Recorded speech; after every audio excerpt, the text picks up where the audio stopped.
Yes, I finally watched the most talked about and debated film at this moment.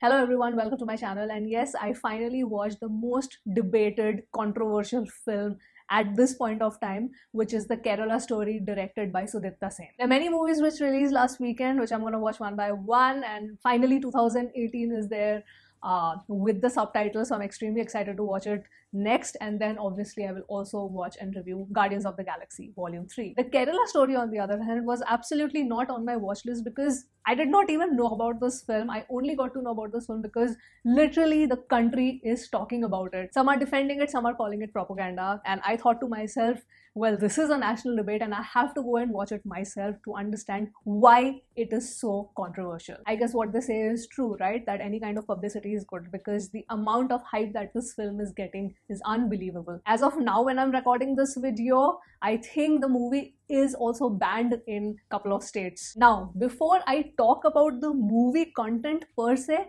I have to address the elephant in the room. The very first thing is the number of victims that the film actually claimed, which is 32,000. Now, this number is what got the film into a huge controversy, and Sudipta Sen at the time actually justified how he came to this number. He initially justified that the Chief Minister of Kerala, Oman Chandi, who held the office between 2004 to 2006 and then 2011 to 2016, presented a report on conversions where he actually claimed that between 2006 to 2012, close to 7,800 conversions happened in Kerala. And every year, an average of 3,200 women are getting converted. But the point which needs to be noticed here is that the minister could not give concrete evidence to justify this number. But what the director did is that he took this average number and multiplied it by a decade, and then he came to this figure of 32,000, which in my opinion was a really stupid thing to do. Because what it did was it shifted the focus absolutely away from the actual content and the issue which is highlighted in the film. And the entire debate became about this number of 32,000,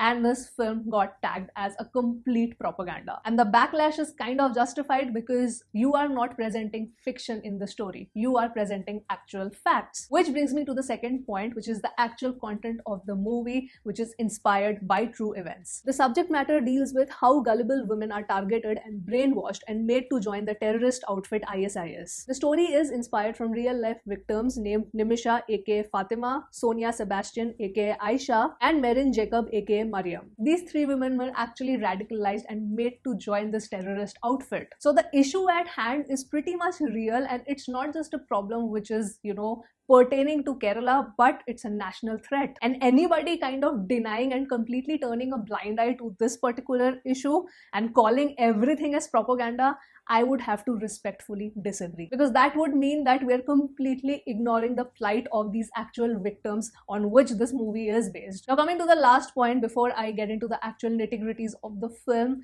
is the title of the film. My broad guess is, because I have not spoken to the director, my broad guess is why he named this film as the Kerala Story is because it is based on the real life victims who are from Kerala. Now I understand why it can be triggering, because many years back a movie called Urta Punjab, when it was releasing, the same issue had occurred. Because with such title it kind of propagates that this is happening in literally every nook and corner of the state. Though I could also present the other side where nobody even batted an eyelash when the series Delhi Crime was released.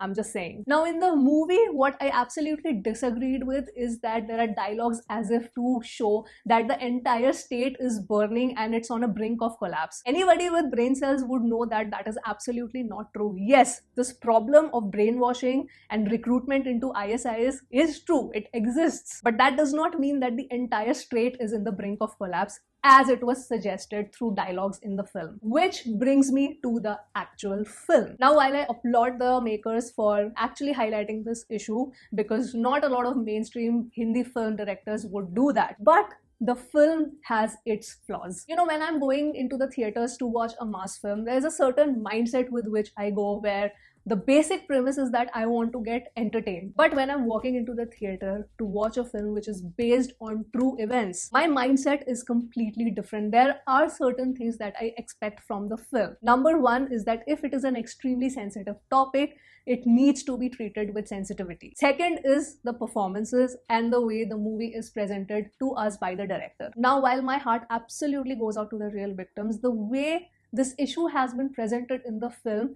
I feel this is a missed opportunity by the director, because the overall screenplay is not strong enough. From whatever I have been reading about ISIS and how the brainwashing is done and how they radicalize the gullible women, it's done in an extremely subtle way that the people don't even realize that they are getting brainwashed. Here in this film, that is a very, very important aspect of the storytelling. But at some points, the dialogues feel so amateurish that you would feel, okay, why isn't this character getting triggered? It just borders to extremism, which feels very obvious that, it is to get that shock value and that trigger from the audience. Like if somebody would have actually said these dialogues to me on face, I would have definitely gotten triggered. So the screenplay actually could have been much, much stronger to really highlight the plight of these women and to truly show how subtly and so immaculately people get brainwashed. Now, visually, the parts where the brutality by the terrorists in ISIS have been shown, they were quite convincing. Like the movie has a lot of gore in it, which is why it has been given an A certification, because it definitely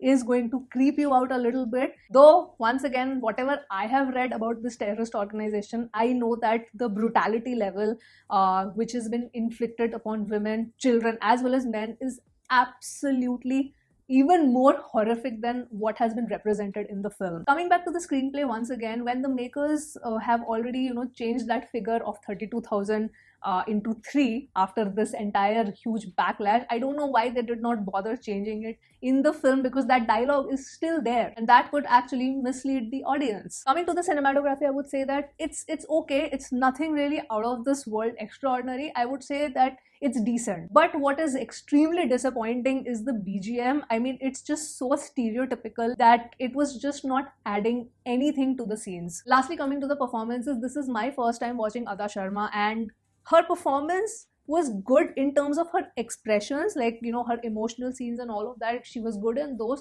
but the accent was sounding very, very forced. Sometimes it was honestly distracting me, but overall I would say that she performed well. But the best performer for me in this film was Yogita Behani, who plays the role of Nima Mathew. She had a really good grip on her character. Rest of the supporting cast, especially the ones who were playing the negative roles, I mean, I did not feel the intimidation from them. I mean, the acting was extremely stereotypical and really lacked nuances. As a topic, the story of Nimisha, Merin, as well as Sonia, it's important to create that awareness. And while I'm glad that the director tried to show their stories, but the execution also matters, because at the end of the day, it's a film. If there are certain aspects in the filmmaking which are not great, obviously, I'm going to highlight that. And I have to say this as a disclaimer, because considering the scenario, the emotions of the people are at an all-time high and it's so easy to get triggered, and I am totally prepared to have a complete war zone in the comments. And something very ironic I was thinking while watching this film today is that, I review a lot of Malayalam films on this channel. And when we talk about, content-driven films or progressive cinema, the first industry which comes in my mind is Malayalam cinema. And while watching this film, I was thinking that, what the story of these 3 victims should be made in the Malayalam film industry as well, because the directors there are quite bold enough. So yes, this movie at the end of the day, keeping aside all the controversy of the name of the film and the 32,000 number that they claim, as a movie also I would say it's not really everybody's cup of tea, and it's also a missed opportunity, because I feel that the plight of these victims could have been represented in a much more better way. And yes, that was my review for the Hindi film The Kerala Story. If you have watched the film, you can let me know your thoughts in the comments. And yes, I'm going to sign off from this video now, and I will see you soon on my next one. Bye.